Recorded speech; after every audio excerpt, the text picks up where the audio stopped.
Talvez esse seja o melhor termo para a gente definir o Grêmio em 2025, né? Insuficiente. É um Grêmio que nós torcedores, a gente sempre vai se iludir e é isso que move o futebol. O torcedor precisa ser iludido. O torcedor precisa se iludir, ele precisa acreditar, ele precisa se apaixonar. Mas o Grêmio, ele nos disse exatamente o contrário ao longo da temporada, né? Hoje, antes do jogo, nós contabilizávamos. Vem cá, teve uma sequência de 3 vitórias do Grêmio e a gente conseguiu encontrar uma, que são 2 jogos de Campeonato Brasileiro, mais um jogo da Copa Sul-Americana, se eu não estou enganado. Mas é a maior sequência no ano, né? E a gente se empolga, porque sabe aquelas frases, nunca vamos duvidar do Grêmio. Nós não podemos duvidar do Grêmio jamais, porque o Grêmio já nos mostrou em vários outros momentos que toda vez que a gente duvidava, que a gente desacreditava, as coisas aconteciam. Mas é que esse ano, ele foi um ano de uma exceção a essa regra, né? Ele foi um ano de trancos e barrancos. O Grêmio ganha um jogo, aí daqui a pouco, quando a gente se empolga, o Grêmio toma uma pancada, e aí daqui a pouco a gente ganha de novo um jogo improvável. E tu sabe que nós conseguimos se colocar numa folha de papel, a gente vai conseguir lembrar exatamente esses momentos que foram momentos de exceção do Grêmio, em que a gente duvidou e que daí o Grêmio foi lá e nos provou que a gente estava errado. Eu lembro, por exemplo, do jogo contra o Flamengo, que ainda não tinha nem a estreia do Arthur, que a gente empata com gol de pênalti do Volpi, que era um jogo que era muito provável, era uma tendência que a gente tomasse uma roda. E nós empatamos com o Flamengo. Depois teve o Grenal, que foi um jogo realmente diferente, com a estreia do William, e ali nós já tínhamos o Arthur, nós já tínhamos o Carlos Vinícius, e outros jogos, o jogo contra o Palmeiras recentemente, o jogo contra o Vasco, teve um jogo contra o São Paulo. Tem alguns jogos que a gente pode pensar assim ao longo da temporada, mas nós nunca tivemos uma sequência. Nós sempre tivemos muitas justificativas. Foi um ano de muita justificativa. O ano que começou era um ano que tinha a justificativa de um novo treinador, que era o Quinteiros. Daqui a pouco tinha uma justificativa do ano passado que tinha sido ruim, porque tinha sido o ano da tragédia climática, né, da enchente no Rio Grande do Sul. Depois, aí se justificava isso pela falta de grana. Depois se justificou uma sensível melhora, porque daí o Grêmio foi lá e tentou contratar para melhorar. E tu sabe que essa insuficiência, ela foi provada no jogo de hoje de novo. Porque toda vez que a gente perde um dos titulares, e eu acho que isso fica de exemplo e de lição para a próxima gestão comandada pelo presidente Odorico, vai ter que contratar, vai ter que tentar reforçar time, vai ter que tentar reforçar inclusive opções, porque fica muito clara a dificuldade que o Grêmio tem quando não tem um centroavante, que é o Carlos Vinícius. E é natural que se tenha essa dificuldade, né? Se a gente pegar os números dele, ele praticamente tem um lance decisivo, seja por gol ou por assistência, por jogo. Então isso realmente faz diferença. Só que hoje, eu anotei aqui o gol do Soteldo aos 20 minutos, e aí o gol do Soteldo é pura e simplesmente uma grande falha do Thiago Volpi. E por isso que agora, no segundo tempo do jogo, toda vez que o Thiago Volpi tocava na bola, o torcedor vaiava. Porque o torcedor precisa manifestar isso. O torcedor não pode simplesmente ficar com isso entalado. E provavelmente o jogo de hoje, ele tenha definido a saída do Volpi na próxima temporada. Porque se tinha alguma dúvida, e eu vou confessar a vocês, tá? Eu tava errado. Eu fui um desses que tava levantando a bandeira pensando assim, cara, o Grêmio não tem como prioridade um goleiro. Eu acho que tem. Talvez não tenha se o Grêmio definir que o goleiro para a próxima temporada tenha que ser o Gabriel Grando. Fixa o Grando, dá moral pro Grando. Diz pro Grando, ó, tem um plano de carreira para ti aqui. Tu vai ser o nosso goleiro, a gente vai te dar toda a condição, mas acreditar na permanência do Volpi, eu acredito que depois, com perdão da redundância, com o jogo de hoje, não tem mais como defender, né? Porque não pode faltar braço pro teu goleiro. O Volpi é um cara que a gente elogia porque ele joga bem com os pés, a gente elogia porque ele faz defesas importantíssimas, mas o Volpi falha demais.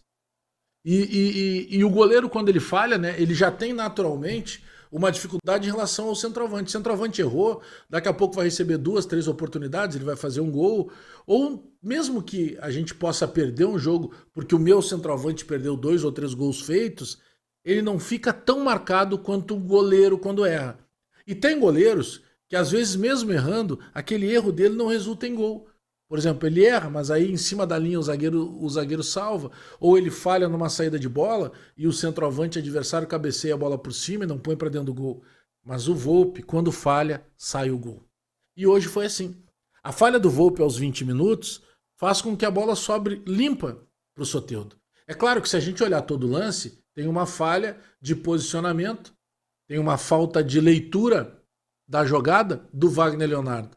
Mas mesmo assim, apesar do erro do Wagner Leonardo, quando a bola chega no Acosta, ela vai no Samuel Xavier e o Samuel Xavier cruza essa bola para dentro da área, faltou braço para o Volpi, porque se o Volpi consegue interceptar essa bola, muito provavelmente não teria sido feito o gol com a tamanha facilidade que foi feito pelo Soteldo.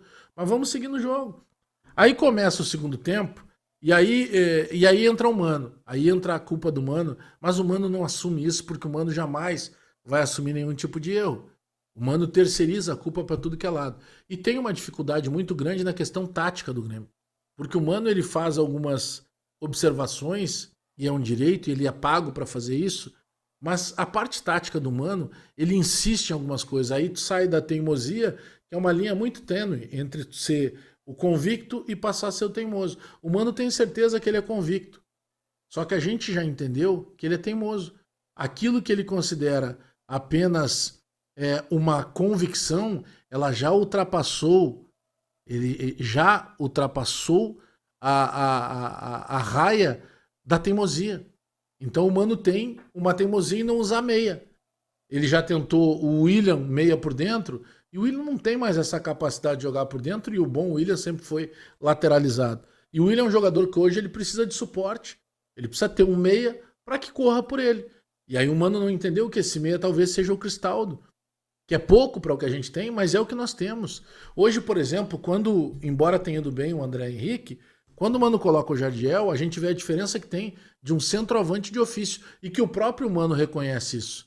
Talvez o Jardiel não se empenhe, talvez o Jardiel não esteja se ajudando, mas o próprio Mano entendeu, ele fez as leituras das funções de jogadores que ele tem. E ele precisa jogar com meia, mas ele prefere não jogar com meia.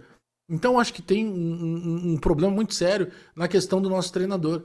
Eu sei que nós não temos dinheiro para buscar o Luiz Castro, e talvez a gente não tenha nem uma condição próxima de acreditar que seja possível trazer o Luiz Castro.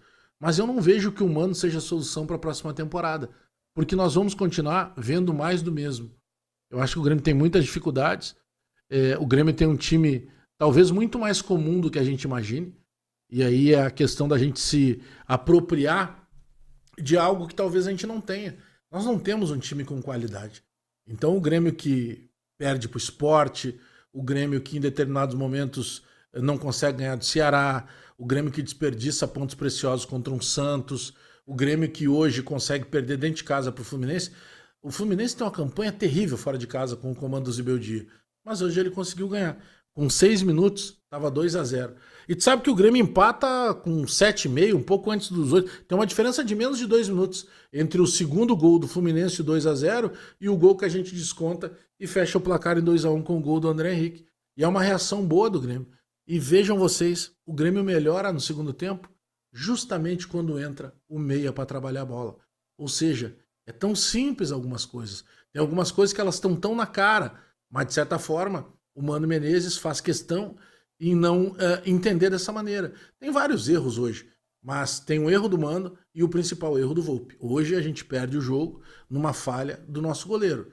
Que depois o Charlie Veloso até usou um exemplo. Vem cá, ele não tá legal, não tá bem no jogo o Volpi. Porque ele tava dando bote errado, ele tava nitidamente nervoso, mas nós perdemos de uma forma a deixar muito claro que o nosso time, o nosso elenco é insuficiente para que a gente tente voos maiores. A gente fica se iludindo. Ah não, mas nós perdemos, quem sabe os outros perdem também, e a gente ainda pode beliscar uma vaga de pré-Libertadores. Seria um milagre, porque na verdade nós não merecemos. Seria buscar uma vaga de Libertadores sem querer. Sabe, aquela famosa com a intenção ou sem a intenção.